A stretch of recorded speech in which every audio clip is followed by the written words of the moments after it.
আমাদের সমাজে কিছু খোলসওয়ালা মানুষগুলো ঠিক এই রকম দেখতে হয়। উপর থেকে চকচকে আর ভদ্রতার খোলসে মোড়া, কিন্তু ভিতর থেকে ঠিক এই নারকেলের মতো। দেখুন তো, চিনতে পারেন কিনা? ব্যক্তিগুলোকে চিনে রাখা ভালো। এদের খোলস খুব মোটা হয়, সহজেই কিন্তু এদেরকে কেউ ধরতে পারে না। দেখুন, নারকেলটাকে দেখে কি বোঝা যাচ্ছিল ভিতরে এমন ছিল, কিন্তু কাটতেই তো বোঝা গেল ভিতরে কতটা পচা আর খারাপ। আসসালামু আলাইকুম। যাই হোক, ওসব কথা বাদ দিন বন্ধুরা। আজকের এই রেসিপি যেটা বানানো হচ্ছে সেটা হলো কচু শাক দিয়ে নারকেল।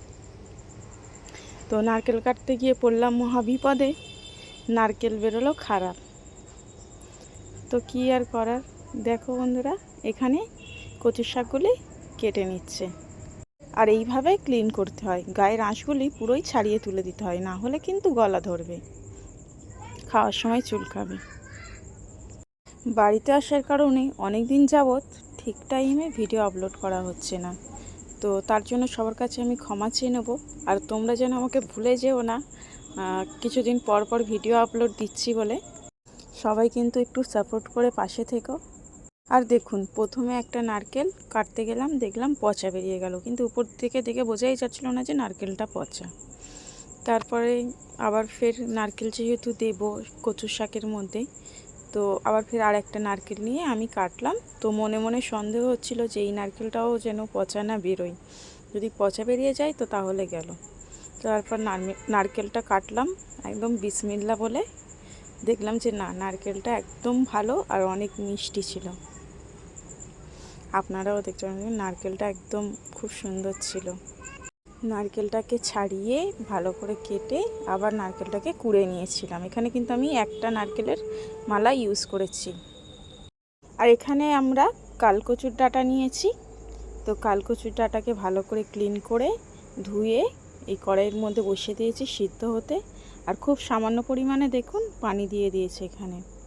এইটা কিন্তু কচু শাকগুলি কিন্তু আস্তে আস্তে একদম সিদ্ধ হয়ে আসবে, মানে যতটা জাল পাবে ততটা জিনিসটা কমে আসবে। আর কতটা পানি বেরিয়েছে দেখুন। তো এইভাবে নাড়াচাড়া করে কচু শাকগুলিকে খুব ভালোভাবে সিদ্ধ করে নেব। দেখুন, পানিটা কিন্তু অনেকটা কমে গেছে আর কচু শাকগুলি আস্তে আস্তে সিদ্ধ হয়ে এসছে। তো সিদ্ধ হয়ে গেছে, এইবারে কচু শাকগুলিকে ঝারিয়ে নেবে একদম, যাতে ওই পানিটা একদমই না থাকে। ওই পানিটা থাকলে কিন্তু গাল চুলকানোর সম্ভাবনা আছে।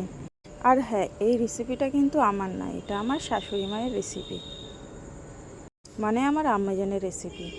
তো দেখুন, ওটাকে পানি ছাড়িয়ে রেখে দিয়েছি সাইডে।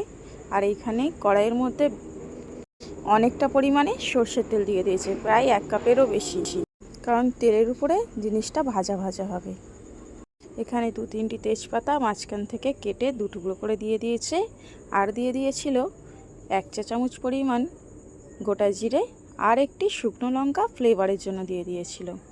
দিয়ে কচু শাকগুলিকে দিয়ে দিয়েছিল, দিয়ে খুব ভালোভাবে নাড়াচাড়া করে দিয়ে দেওয়া হয়েছিল স্বাদ মতো লবণ আর 1 চিমটি পরিমাণ হলুদের গুঁড়ি। দিয়ে খুব ভালোভাবে তেলের উপর নাড়াচাড়া করে নাড়তে হবে, একদম ভাজা ভাজা করে নিতে হবে। আর দিয়ে দিয়েছিল স্বাদ মতো চিনি, এখানে প্রায় 1 চামচ মতো চিনি। তো চিনিটা দেওয়ার পরে আরও 5 মিনিট মতো খুব ভালোভাবে নাড়াচাড়া করে এর মধ্যে অ্যাড করে দিয়েছিল নারকেল কোড়া। এই কচুর শাক আর নারকেল কোড়া কিন্তু খুব ভালোভাবে তেলের উপর নাড়াচাড়া করতে হবে, মানে একদম এর মধ্যে সামান্য পরিমাণে পানি থাকলেও চলবে না।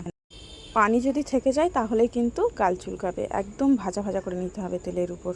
আর এই কালো কড়াটা দেখে কিন্তু কেউ বাজে মন্তব্য করবেন না, কারণ সব বাড়িতেই চুলোয় রান্না হলে এমন একটি কালো কড়া থাকে। আর এইটা ছিল ফাইনাল লুক। রেসিপিটা দেখার জন্য অনেক অনেক ধন্যবাদ।